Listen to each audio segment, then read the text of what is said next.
This is a Heart and Hand production.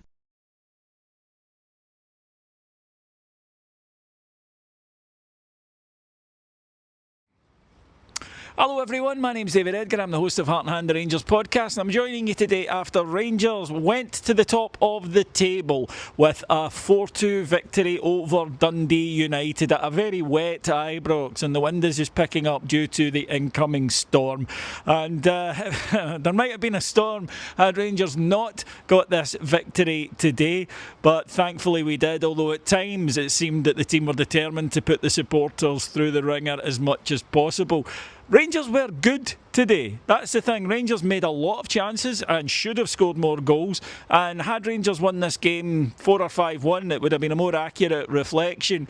But we consistently allowed Dundee United back into the game when it looked as though we could kill them off, and that kept the game going live. Now, the manager revealed before the match with his team selection that it's Tuur Romans who was the player he referred to in the press conference yesterday. Now, Tuur Romans, the manager says he is hopeful will be back for, at worst, the second game in the split, so that'd be another 2 matches he would miss, although Jayden Magoma stepped in and did well again today. But he also picked John Souttar ahead of Manny Fernandez. He'd hinted that Manny Fernandez wouldn't play today after his international exploits.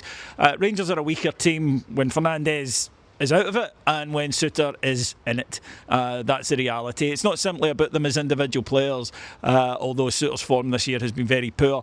It's the fact that Fernandez, the chemistry he has with Nasser Giga, etc. It spreads a security, I think, throughout the team that isn't there when Souttar plays. But Rangers could have scored early on, although Dundee United had a chance in the opening minute, but Ryan Nadiri got in the end of a nice lofted cross from Dujon Sterling, who was good today, but his header just went wide. And then for the next 25 minutes or so, it was a stodgy game. Rangers were really struggling to put together much in the attacking sense, but eventually we did take the lead, and it was Tello Asgard who can be very frustrating. He's a moment's player, but sometimes he looks lackadaisical. He looks as though he's not interested, but he can do things that can change a game, and he did that today when at the edge of the box he steps inside, beats 2 Dundee United players, puts a shot towards the top corner. The goalkeeper gets a hand on it but can't palm it out, and then excellent striking play from Ryan Nadiri, who follows up and clips home to give Rangers the lead. And a few minutes later it was 2, and again Nadiri did brilliantly. It's a throw-in to Rangers, but he finds space. The box is packed with defenders and he finds space just with a really quick run. The ball's eventually worked round to the flank for Jayden Magoma. His cross is headed toward goal by the otherwise anonymous Skov Olsen. Nadiri gets a touch on it. It looks as though the keeper might have kept it out. I'd need to see it back to see if it was fully over the line, but Dujon Sterling made sure. And at that point you think, right, relax Rangers, but they took that a bit too literally and gave away a goal, and this was frustrating. We got done on the break, which shouldn't happen, but Tochi Chukwani has an opportunity to just pull the boy down on the break, take the yellow card, and then there's no danger and you go in 2-0 at half time. He doesn't. A wee bit of naivety there, and then Fatu, when he gets out of the box, he does well, but Souttar shows him inside to have the shot, and he takes the invite, shoots, and it's 2-1. But Rangers came out the second half. The manager made 2 changes. He put on Yusuf Chermiti and he put on Jaidi Gassama, and both of them were excellent. The disappointment was it was Nadiri had gone off with the manager saying that he has a slight issue, so we'll need to wait and see. Hopefully it's nothing serious. But Rangers were, for the next 15-20 minutes, were excellent, and a big part of that was Jaidi Gassama on the right, where I've mentioned before I don't think he's as effective. Well, he had his best game on the right ever for us, but certainly his best game in a long time at all. He was sharp, he was getting on the end of things, he was making runs, he was controlling the ball first time, he was laying it off alongside Yusuf Chermiti, who was also very good, except finishing.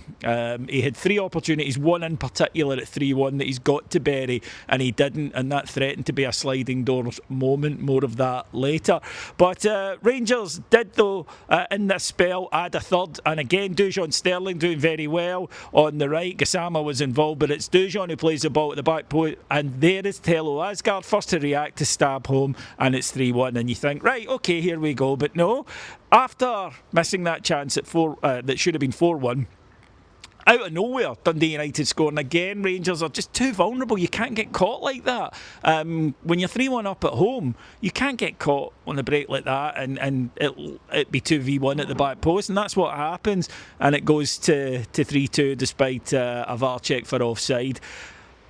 Then comes a sliding door moment that might be crucial. Dundee United are putting pressure on. Rangers looked a bit panicky at this point, and Dundee United have a shot that clips it outside of the post and bounces away a header rather. I think Jack Butland might have had it covered, but still. But from that, Rangers literally go up the park. An excellent break ends with a very good finish from Bojan Miovski, who gets his reward after his goal was ludicrously ruled out against Aberdeen, and that killed the match and Rangers go top. And listen, there is a long way to go in this title race. We know this. And this Rangers team are capable, as the manager said afterwards, of some very good things and some very bad things at times. That's the issue with it. We know this. But that wasn't our strongest team out today. What Rangers are suddenly doing is scoring goals. That's 8 in the last 2 games, 8 different scorers. But also statistically, Rangers are making chances. XG today was like 3.5.